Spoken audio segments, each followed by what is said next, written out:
First, let me quickly just apologize. I found out yesterday my co-presenter, Justin Prost, contracted pneumonia and couldn't come. So I am going to attempt, he's the statistician who did some of the research. I'm going to attempt to cover those slides for him, but I won't do much justice.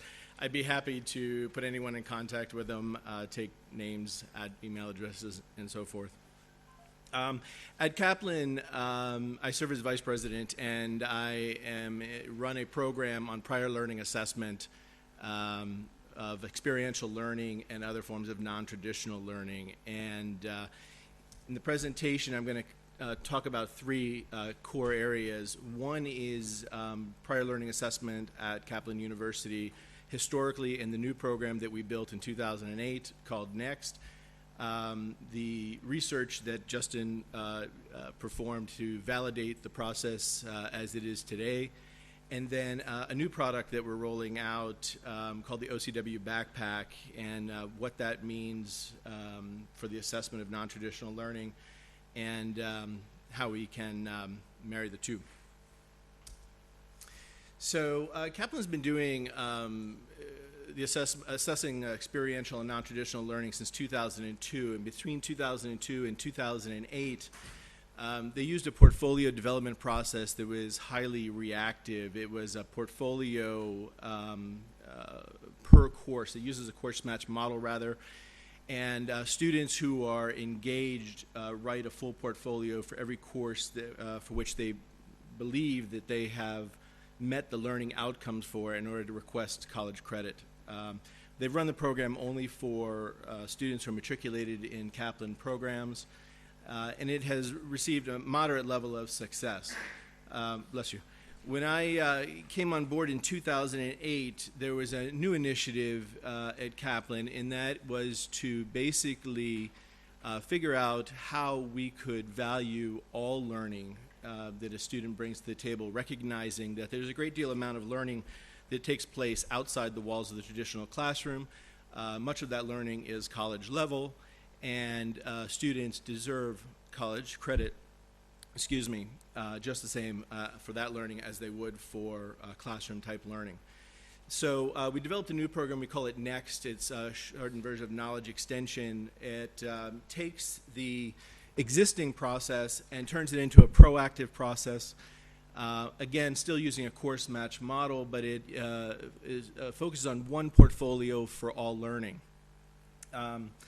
The process is supported by a state-of-the-art experiential learning portfolio development and assessment system that we spent about a year and a half designing and developing specifically for the program.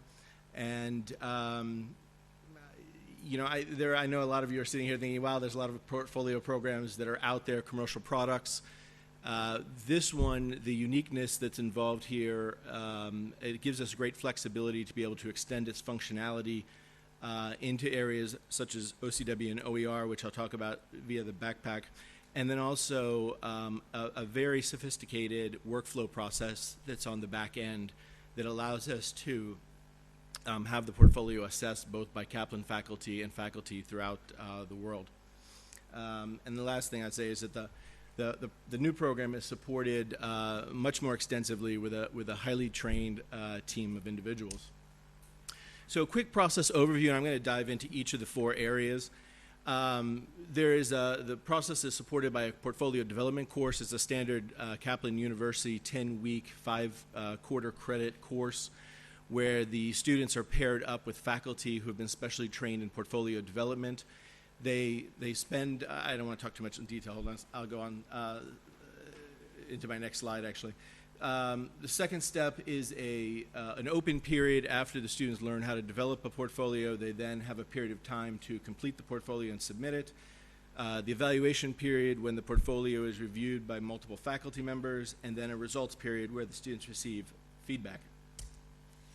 So in more depth, sorry, I started in on this slide a little bit.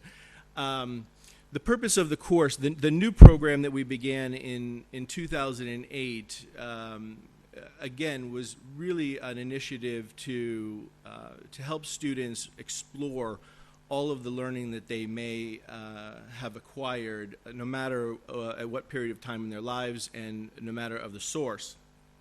The course focuses on teaching the students about learning, prior learning, college-level learning, open learning, college course outcomes, learning outcomes rather, and how to put all this together into a portfolio. There are 5 core components to every portfolio. The educational goal statement, what we call an expanded resume, which essentially captures everything that an individual has done throughout their entire life, whether or not learning exists. A learning autobiography, which is an attempt at narrating the expanded resume, highlighting specific learning statements that out of each of their experiences. Credit requests, which are actually where the student matches their learning to learning outcomes of college-level courses, and then an accumulation of supporting documentation that supports the claims that the student makes in the portfolio. We use a database of college courses, complete with course descriptions and most learning outcomes for the students to both use in the course in order to explore their own learning, begin to match their learning with college-level courses, and then again, since we do use a course match model, the students are required to include in their portfolio the courses for which they desire credit or believe they should have credit. The database has been a licensed product that we've licensed from a third party. We also have an in-house database that we have built up over time, and there's another database that we're preparing to license from a U.S. education company.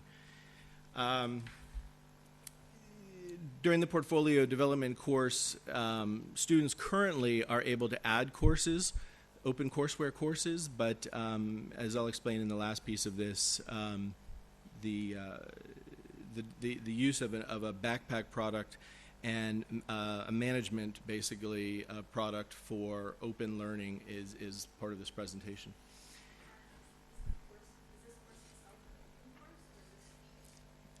It is available in the Open Courseware Consortium. The one I'm talking about right now is, of course, it is a Kaplan University course, but when we get to the last piece, when I talk about the Open Courseware Backpack, you'll see how we're going to apply what we've learned at Kaplan in the open environment. So the portfolio submission, the course is process-oriented, so everyone's experience is obviously not the same. Therefore, the amount of time that an individual would take to prepare a portfolio varies by individual. So after a portfolio course, students are given a period of time to complete their portfolio. This is the time that if they have multiple credit requests, multiple sources of documentation, final edits, things like that, this is where they would complete that. During this period of time, we provide a great deal of oversight from the portfolio development and assessment team. There's an assessment director that oversees the entire process, as well as academic advisors and prior learning assessment center staff who work on degree planning with students, and assessment specialists that actually step into the role that the faculty member of the course just vacated to help students put together their final portfolio. Portfolio evaluation. About 98% of the portfolios that we've seen to date are reviewed by Kaplan University faculty. We do have the ability to use faculty globally, and we're in the process of building a very large database as we roll this out. Again, I'll talk about that a little bit later. For the most part, we use credentialed faculty according to Kaplan University credentials. They should be credentialed in their field of expertise. They should have some recent college-level teaching experience. Specifically, they should have college-level teaching experience in their credentialed area. And the faculty all are specifically trained by our group in how to evaluate experiential and non-traditional learning through portfolio assessment. And lastly, all portfolios are assessed in accordance with the Council on Adult and Experiential Learning's 10 standards. And then lastly, about 3 weeks after a portfolio is submitted, we have the results, and oftentimes this time period fluctuates a little bit depending on how many faculty members are evaluating the portfolio. Oftentimes it's 2 to 3 separate faculty members first round that have to look at a portfolio given the diverse or the scope of the credits that are being requested. Students are notified via email of their award or recommendation rather, and they receive feedback whether or not, very detailed feedback I might add, regardless of whether or not the faculty member believes that they should receive college level credit for their learning. That is an important part of the process. And we currently do a single blind evaluation of the portfolio. And for that reason, we allow an appeals process at 2 levels. So the part that my colleague would normally have presented, validating the process so far. What we did here is a comparative analysis of 2 bodies of a two-part sample of students who have received credit through this method versus students who have not received credit through this method. And I apologize, in here it says traditional students, and they're not really traditional students per se, but is meant there is the students who earned credit through a more traditional sense, i.e. classroom learning. The 2 sample composition include 19% at what Kaplan calls an advanced start student, which means a student who came in with either an associate's degree already or the equivalent thereof, so somewhere around 90 quarter credits. 13% were associate degree seekers, and 68% were bachelor's degree seeking students. The dispersion across academic programs for the sample were arts and sciences, business, criminal justice, and information technology. And I apologize, I can't tell you the specific distribution. What I can tell you is that overall, from a program sense, we see the high majority, about 36% of the portfolios we get are from the area of business, followed by information technology, followed by criminal justice, and followed by arts and sciences. The research hypothesis that we sought to answer basically is whether or not students who received experiential credits performed better than students who did not, firstly. Second, whether the experiential credits received had any relation to academic performance. And third, with this relationship, was there any difference between associate degree seekers, advanced start, or bachelor's degree seekers? This is the basic statistics of the groups that we were looking at. At the time that we did the study, we only had about 240 students who had successfully completed the process, and we compared them against a random sample, random match sample, I should say, of 550 students. You can see there's a pretty good deviation in age here. Students who chose this route tended to be almost 10 years older than those that did not. There was a greater percentage of males who opted into this route and a lower percentage of female. What I can tell you also is that those numbers have closed a little bit, and it's a little closer to 50-50. We have an additional, since this research was done, there were an additional 200 students who have gone through the process. I apologize for the missing data. Declaring the gender and marital status is voluntary on the database, and so there are people who did not volunteer. And then marital status, whether or not relevant, a great deal tend to be married. You know, in general, while not captured here, you know, these students tend to be very well situated in their personal and professional life. They tend to be locked in a career.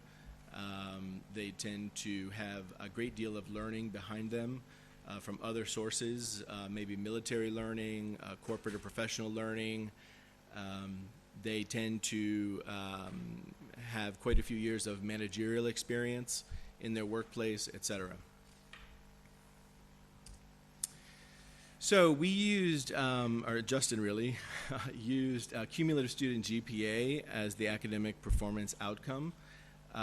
He used a one-way ANOVA to test the difference in GPA between the two groups. And the correlation between the GPA and the number of experiential credits was computed to determine whether or not academic performance was a result of the number of credits received. He used logistic regression to determine whether or not there was a significant relationship between GPA and the number of credits awarded, specifically by degree type. And again, I apologize, I'm a horrible statistician. So the findings, essentially, there's a significant difference in the GPA. You'll note here 3.57 for those who received experiential credit on average versus a 2.43 for those who chose a more traditional route to earn the credit. There was a significant correlation found between GPA and the number of experiential credits received. And there's a significant relationship found between GPA and group membership for the bachelor's degree students, with those students with a higher GPA being 2 times more likely to be in that bachelor's degree seeking group. So, sorry, let me take some water. Now, the real stuff. What does all that mean? So as I mentioned in the beginning, the purpose behind expanding this program at Kaplan 2 years ago was really to align us with what was going on with our students. We were seeing more and more students who were coming to us with a great deal of non-traditional learning, and we basically wanted to be able to give them the credit that they really deserved. Coupled with a few things that I probably don't have to talk to you much about. You can see some of the drivers here. I mean, Kaplan has for a long time been very interested in the growth in the open courseware and open educational resources movement. We have been working closely with the MIT Open Courseware Consortium to figure out how we can become a larger part of that initiative. And I won't say any more about that now, but in the weeks or months to come, there'll be some announcements, I'm sure. We are trying to figure out how to deal with the diverse student population that we're all kind of faced with, and I don't have to really talk about this very much, other than we're very intrigued by a group that identifies themselves as self-learners.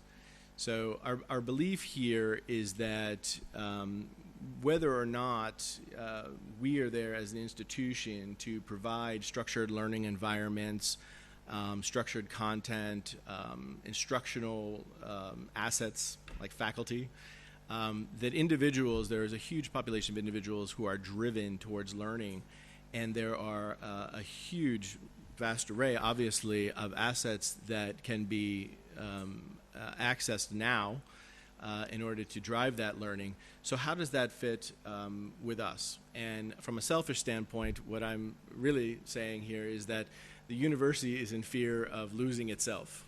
My boss, my former boss, who some of you may know, Dr. Peter Smith, Peter runs around telling us all the time that the university who does not figure out how to be more of an assessor of learning rather than a content developer is going to go the way of the printed newspaper. And so part of this is being driven by that. Again, I mentioned that we have been working with OCWC for a while, and so we do want to be part of their mission to advance education and empower people. And these self-directed self-learners, in the studies that we have done, and I can't share with you what we've done actually, we find that a great deal of them, while earning credit is not their primary driver, that many of them have indicated that they would like to earn college credit if it was possible. Enter the Open Courseware Backpack. So I mentioned earlier that Kaplan developed a proprietary system for the development and assessment of portfolios. And the product does allow for current Kaplan University students to capture non-traditional learning, such as learning that might be derived from OpenCourseware and other open educational resources. As we learned in the past couple of years, that the students really needed a richer, deeper set of tools, number one, and number two, that I don't know how to actually probably say it, probably that users should have the ability, or students should have the ability, even once engaged in a university, to go out and drive their own learning. And that we needed to provide that type of a resource for them. This is a very different way of thinking for a university, especially one that is a proprietary online school. We typically do not enroll students and then send them elsewhere to go accumulate learning that they can then bring back to us and receive credit for. In fact, I almost got shot a few times when I suggested these types of things. So the OpenCourseware backpack is a product that we conceptualize largely in talks with Steve Carson of the OpenCourseware Consortium as a means to provide an environment that functioned like a mini LMS, if you will, where self-directed self-learners could accumulate OpenCourseware, references to other open educational resources, communicate with each other, accumulate learning towards learning goals, if you will. In bare bones, they could complete the assignments that are in the syllabi and the OpenCourseware and all in one open environment, and hopefully have it assessed for learning at some point. The site, I include the reference here. Originally, I thought there was more time in this presentation. I was going to do a demo of it. But the site is live. The only thing I will tell you is that we are going to rebrand the site. It will not be called ocwbackpack.com. It'll be called ocwportfolio.com. And but you can go there now and feel free to have a look at it. I'd love to hear. If you send feedback on the site, it comes to me and one other person. I would love to hear the thoughts.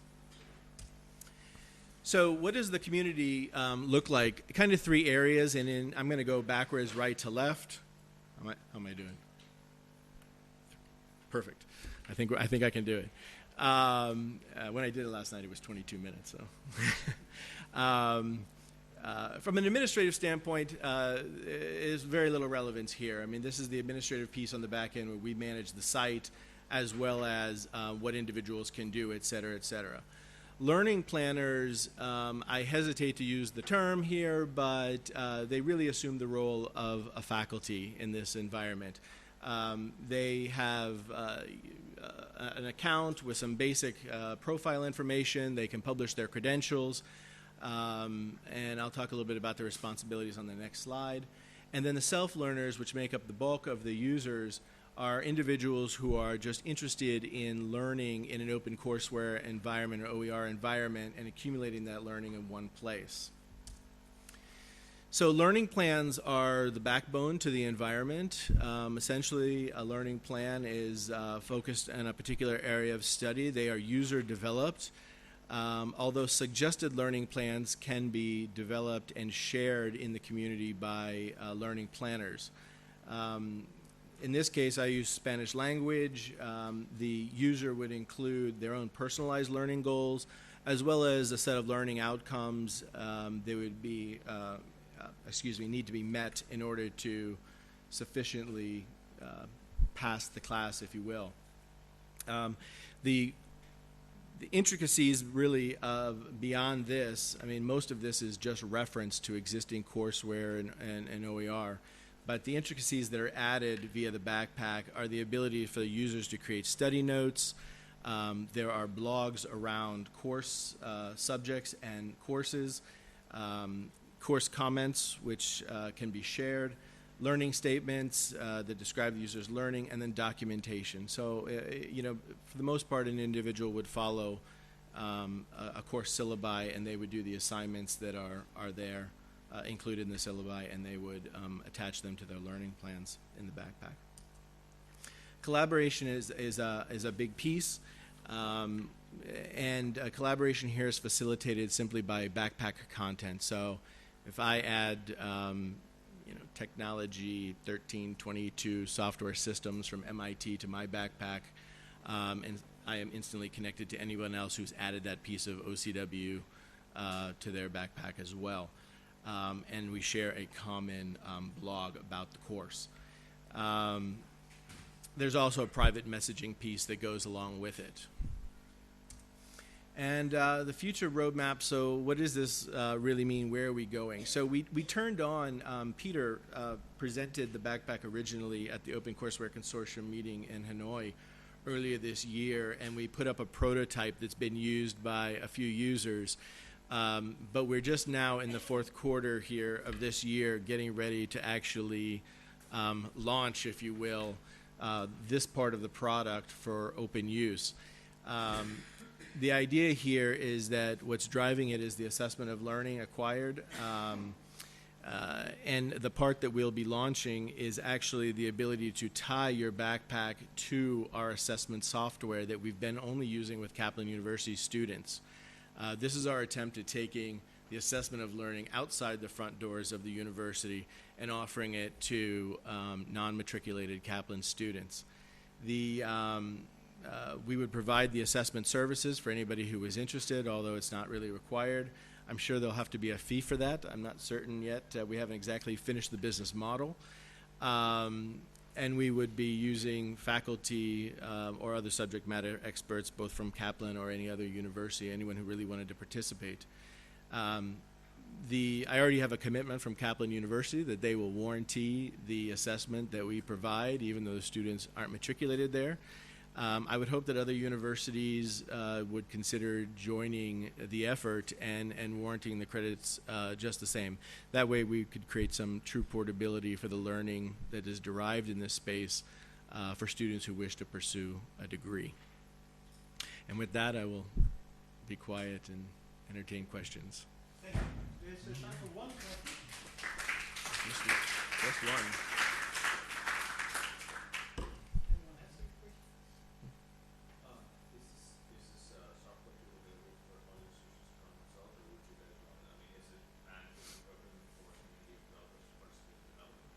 The portfolio development and assessment software, anything is possible.